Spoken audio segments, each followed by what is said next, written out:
Hürmetli vatandaş, bugünkü leksiyalarımızı başlaymayız. Leksiyada da ağacırız. Washington'dan sözleyimiz. Bugünkü islağa 2022 yıl 7. ayının 29. günü. Bugünkü vaziyetten gep açıdığan bolsak vatandaşım. Mındak. Prezident Joe Biden bilen Reis Xi Jinping telefonda söhbetleşti. Söhbet ötküzgəndən keyin Avam Palata başlığı Nancy Pelosi ASEAN səfərinə başladı. Tayvan Songshan aeroportunda Nancy Pelosi oturğan aeroplan qonğandan başqa aeroplanın qonuşuğa qarşı məşq edib verildi. Mavzuluq torpilim Yenitanlıqla Asiya Tinç Okean televiziyası ilan qılındı. YouTube 7. ayının 29. günü. Muşu torpilimnin ekranı qoyulğan mavzumunda Tayvan boğazının hazırkı haletiga buzğunçılıq qilishga qarışdırmız.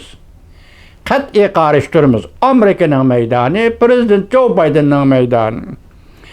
Çünkü Kompartiyası kişilik hukuk ziyankeşlik qilishda to'xtat. Amerika'nın meydanı, Amerika Qo'shma Shtatlari Prezident Joe Biden'ın meydanı. Bu qitimqi söhbətning asaslıq melodiyası ve asaslıq məzmunu deb ko'rsatdi Yenitanlıqla Asiya Tinç Okean televiziyasi. 7. ayının 29. günü vatandaş. Endi sizlarga söz deydigan mavzumunda. Prezident Joe Biden bilan Reis Xi Jinping telefonda söhbetleşdi. Kütkendek Prezident Joe Biden söhbet keyfiyatını suslaştırdı. Xi Jinping iki devletin münasebetlerden ensirashga başladı. Mavzulu haber 7. ayının 29. günü Amerika Ovozning Xitoy til programmasi e'lon qilindi. Haber mundaq başlandı. Amerika Qo'shma Shtatlari Prezidenti Joe Biden 7. ayının 28. günü Cumhurbaşkanı Reis Xi Jinping bilan telefonda söhbetleşdi. Söhbetden keyin iki taraf qisqacha axborot e'lon qildi. Bu söhbet iki devlet rahbarlarının bir yarım yıldan beri 5. qıtımlıq söhbeti bulup bu söhbet pürüstü. İki devlet münasebeti yamanlaşıvatkan, iqtisad bexatarlik sahasida raqobat keskinleşivatkan bir paytga to'g'ri keldi. İki devlet rahbarlarının söhbeti Janubiy Jungo dengizi, Tayvan hamda Ukrayna urushi qatorliq masalalar bo'yicha munosabatlar ciddi ve özlüksüz keskinleşivatkan bir paytga to'g'ri keldi. Prezident Joe Biden hükümetinin bir nefer yuqori darajalik amaldori Amerika Cumhuriyeti davlat başçıları telefon söhbetidan keyin muxbirlarga mundaq ko'rsatdi. İki devlet rahbarları yani yüz o'ltirib söhbetlashishning qimmati to'g'risi to'xtaldi. Hem iki taraf özlerinin hizmet gruplarının ilgirilip hizmet işleşi boyunca iki taraf qo'shilgan vaqt içinde yüz o'ltirib söhbet ötküzüşke qo'shildi. Asray bu 2 saatlik telefon söhbeti to'g'risida da to'xtalganda bayonotni mundaq ko'rsatdi.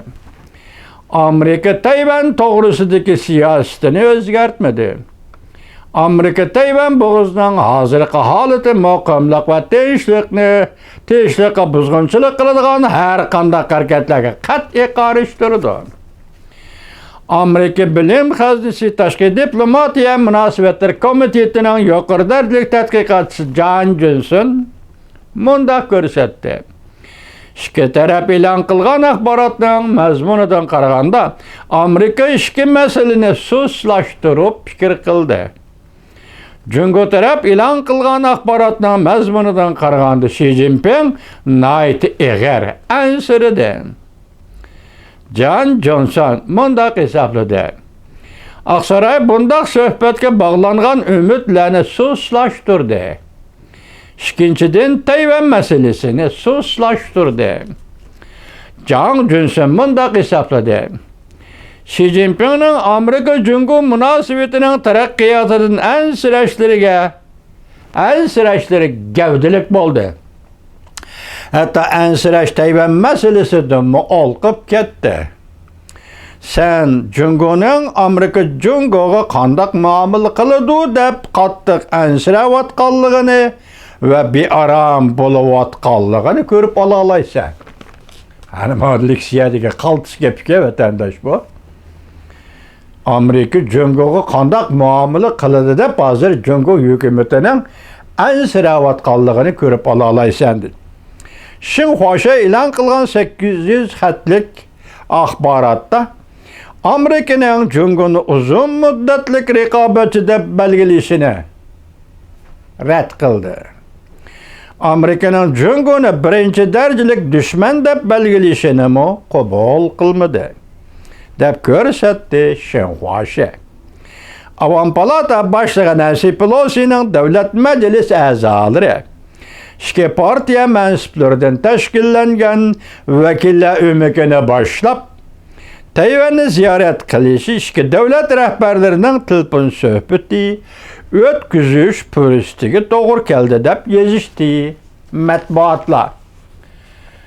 Burada Zanding degan Xitoy chiqatni shiltibdi, bu degan sal kechiktiravrak yoki sal biroz vaqtdan keyin belgilaymiz Tayvanni ziyorat qilishni degan gap.